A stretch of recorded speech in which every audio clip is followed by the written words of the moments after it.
Halo, Assalamualaikum warahmatullahi wabarakatuh. Selamat pagi, selamat siang, selamat sore, selamat malam. Pada hari ini kita akan mempelajari bab 3 tentang tata urutan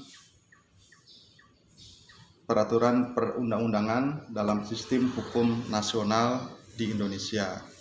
Nah, semoga kalian semua dalam keadaan sehat. Kita masih tetap harus bersabar mengingat kita belum bisa masuk seperti biasa. Baik, di sini dalam bab 3 ada peta konsep tentang tata urutan perundang-undangan dalam sistem hukum nasional di Indonesia. Yang pertama adalah makna atau arti tata urutan perundang-undangan. Yang kedua, pembentukan peraturan perundang-undangan di Indonesia. Yang ketiga, ketaatan terhadap peraturan perundang-undangan. Tujuan pembelajaran, setelah mempelajari materi ini, kalian diharapkan mampu menata tata urutan perundang-undangan dalam sistem hukum nasional di Indonesia secara adil. Yang keduanya adalah memperjelas konsepsi tata urutan perundang-undangan sesuai dengan Undang-Undang Dasar Negara Republik Indonesia tahun 1945. Yang ketiga, memahami tata urutan perundang-undangan dalam sistem hukum nasional di Indonesia. Dan yang keempat adalah mendemonstrasikan peran sebagai penyusun tata urutan perundang-undangan. Baik, yang pertama, makna tata urutan perundang-undangan.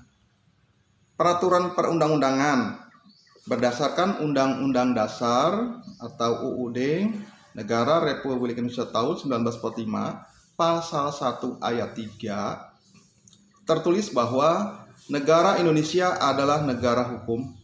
Oleh karena itu, segala kegiatan penyelenggaraan pemerintahan harus berdasarkan pada hukum yang berlaku. Hukum yang dimaksud adalah peraturan perundang-undangan berupa dokumen tertulis yang dibuat oleh lembaga atau pejabat berwenang seperti DPR, DPRD, Presiden, dan Gubernur. Berikut beberapa pengertian peraturan perundang-undangan dari berbagai tokoh.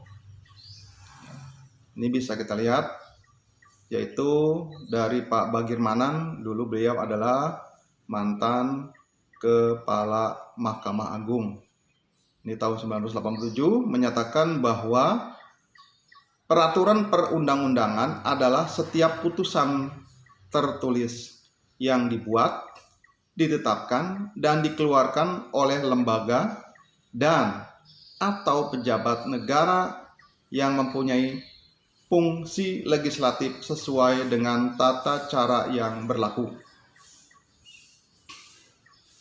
Kemudian pendapat dari Bapak Suhino tahun 1981 menyatakan bahwa peraturan perundang-undangan memiliki beberapa makna. Pertama, proses atau tata cara pemberitahuan, tata cara peraturan perundang-undangan dari jenis dan tingkat tertinggi, yaitu undang-undang, sampai yang terendah, yang dihasilkan secara atribusi atau delegasi dari kekuasaan perundang-undangan. Kedua, keseluruhan produk peraturan perundang-undangan tersebut. Kemudian ada lagi pendapat dari Hamid S. At-Tamimi tahun 1990. Beliau menyatakan bahwa peraturan perundang-undangan sebagai semua aturan hukum yang dibentuk oleh semua tingkat lembaga dalam bentuk tertentu dengan prosedur tertentu, biasanya disertai sanksi dan berlaku umum serta mengikat rakyat. Itu adalah pendapat-pendapat dari beberapa tokoh. Kemudian alasan pentingnya peraturan perundang-undangan bagi negara Indonesia menurut Pak Bagirmanan antara lain kaidah hukum yang mudah dikenal, mudah diketemukan kembali, dan mudah ditelusuri.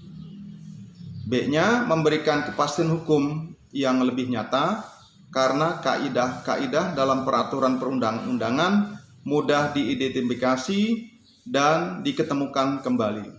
Yang C-nya adalah adanya struktur dan sistematika yang lebih jelas sehingga memungkinkan untuk diperiksa dan diuji kembali, baik dari segi formal maupun dari segi muatannya. Dan yang D-nya adalah pembentukan dan pengembangan peraturan perundang-undangan dapat direncanakan.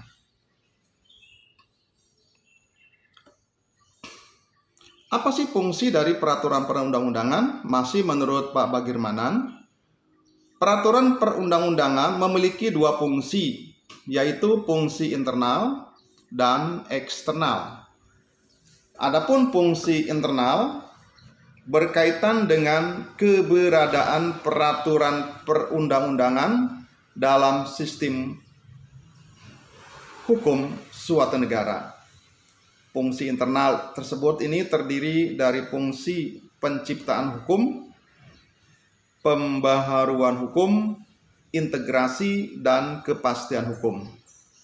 Dan yang kedua adalah fungsi eksternal atau keluar, yaitu peraturan perundang-undangan terdiri dari fungsi perubahan, stabilisasi, dan kemudahan.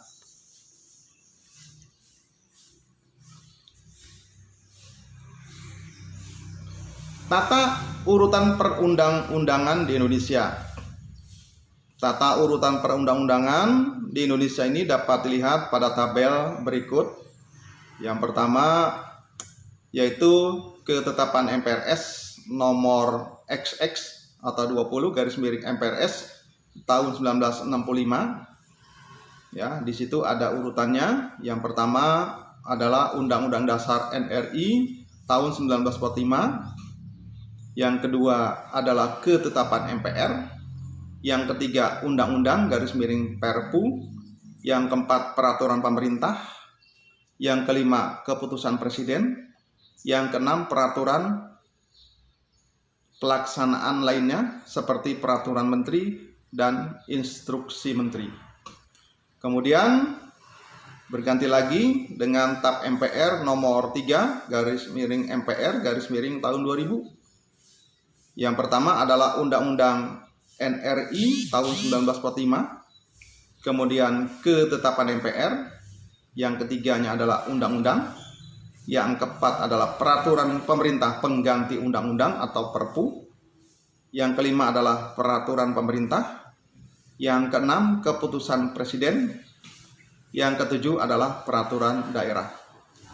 Kemudian pada tahun 2004 berganti lagi dengan Undang-Undang nomor 10 tahun 2004, di mana susunannya adalah yang pertama Undang-Undang Dasar Negara Republik Indonesia tahun 1945. Yang kedua adalah undang-undang atau peraturan pemerintah pengganti undang-undang. Yang ketiga peraturan pemerintah. Yang keempat peraturan presiden.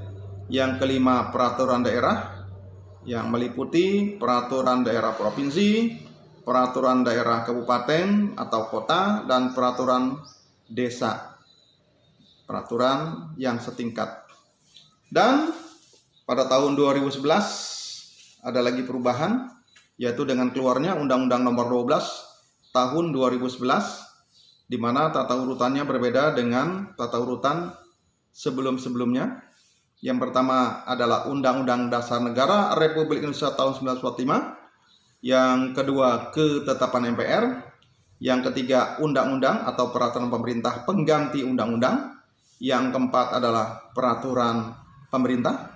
Yang kelima adalah peraturan presiden. Yang keenam peraturan daerah provinsi. Dan yang ketujuh adalah peraturan daerah kabupaten atau kota. Undang-Undang Dasar Negara Republik Indonesia tahun 1945. Undang-Undang Dasar ini merupakan dasar hukum tertinggi di Indonesia yang dijadikan sebagai acuan atau dasar atau sumber dalam pembuatan peraturan lain di bawahnya. Negara Republik Indonesia tahun 1945 mengalami beberapa kali perubahan atau amandemen. Kemudian materi muatan yang terkandung dalam Undang-Undang Dasar Negara Republik Indonesia tahun 1945 antara lain sebagai berikut. 1. Memuat ketentuan susunan organisasi negara dan pemerintahan. Yang kedua, memuat ketentuan tentang rakyat. Yang ketiga, memuat ketentuan yang berkaitan dengan identitas negara seperti bahasa, lambang, dan bendera. Yang keempat, memuat jaminan terhadap hak-hak asasi manusia dan hak serta kewajiban sebagai warga negara. Yang kelima, memuat susunan ketatanegaraan suatu negara yang bersifat fundamental. Dan yang keenam, memuat pembagian dan pembatasan kekuasaan atau tugas ketatanegaraan yang bersifat fundamental.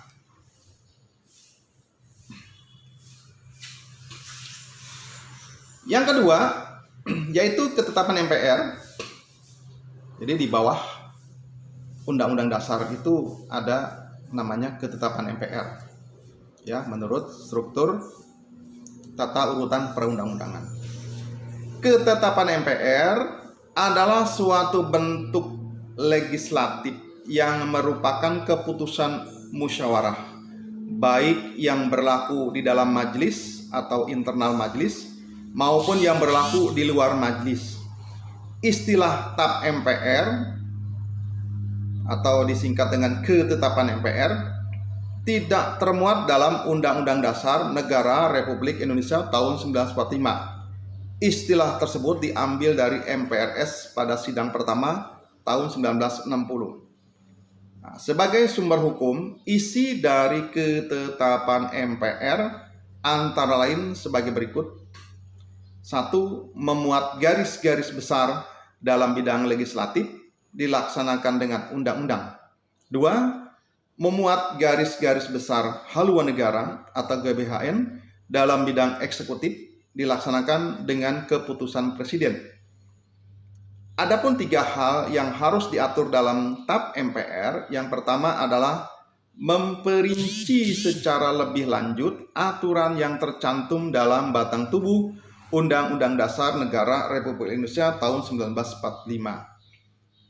2. Menjadi tempat perwujudan norma hukum yang berasal dari hukum dasar tidak tertulis dalam aturan dasar tertulis.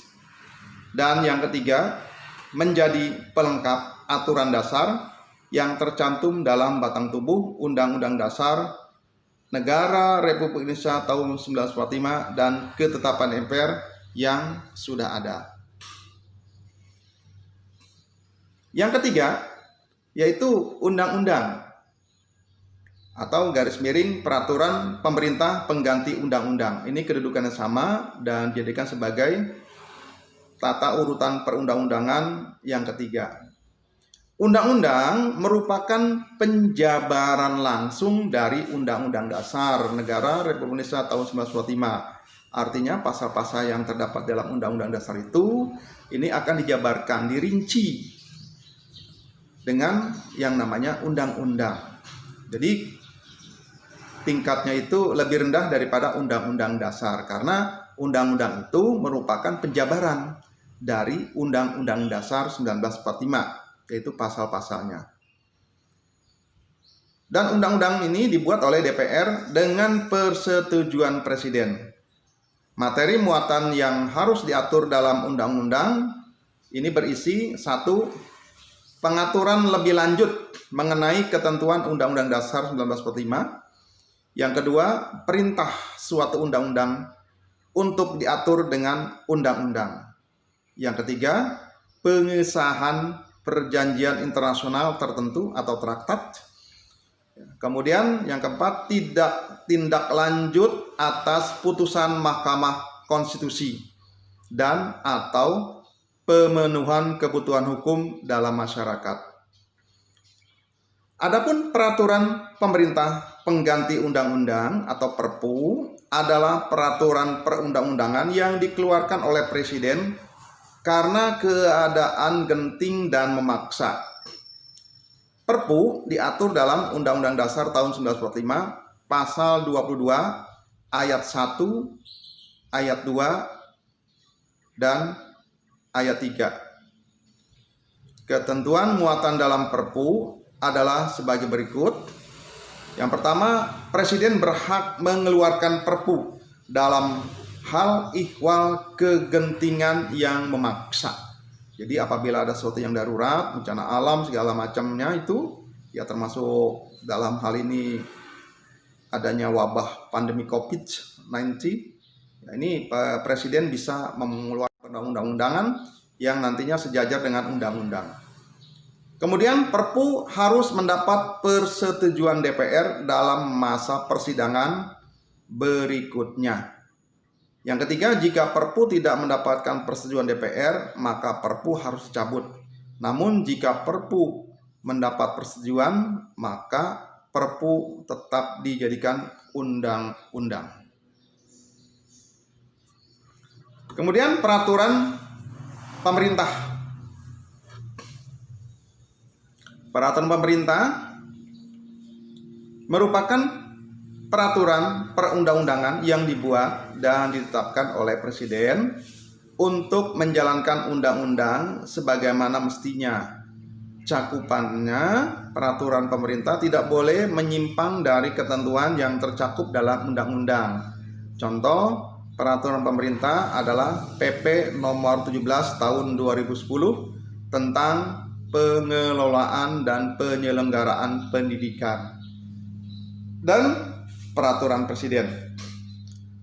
Peraturan Presiden merupakan peraturan perundang-undangan yang ditetapkan oleh Presiden untuk menjalankan perintah peraturan perundang-undangan yang lebih tinggi atau untuk menyelenggarakan kekuasaan pemerintahan.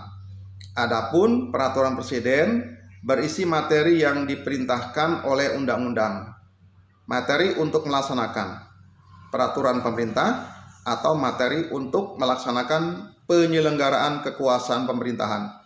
Contohnya, peraturan Presiden adalah Peraturan Presiden RI nomor 20 tahun 2015 tentang Badan Pertahanan Nasional. Berikutnya tata urutan perundang-undangan bagian F adalah peraturan daerah provinsi. Adalah peraturan perundang-undangan yang dibentuk oleh DPRD provinsi atau Dewan Perwakilan Daerah Provinsi. Kalau kita karena berada di Jawa Barat, maka yang membuatnya adalah DPRD Provinsi Jawa Barat yang berkedudukan di Bandung dengan persetujuan bersama Gubernur. Adapun materi muatan peraturan daerah provinsi dan peraturan daerah kabupaten kota adalah materi muatan dalam rangka penyelenggaraan otonomi daerah dan tugas pembantuan serta menampung kondisi khusus daerah atau penjabaran lebih lanjut peraturan perundang-undangan yang lebih tinggi. Contohnya, Perda atau peraturan daerah provinsi adalah peraturan daerah provinsi nomor 1 tahun 2007 tentang penyelenggaraan administrasi kependudukan di Provinsi Jawa Tengah. Kalau di Jawa Barat ya ada peraturan tersendiri. Dan yang bagian G, peraturan daerah kabupaten atau kota. Peraturan daerah kabupaten kota merupakan peraturan perundang-undangan yang dibentuk oleh DPRD kabupaten atau kota dengan persetujuan bersama bupati atau wali kota. Karena kita berada di wilayah Kabupaten Bogor, maka yang membuat Perda Kabupaten adalah DPRD Kabupaten Bogor.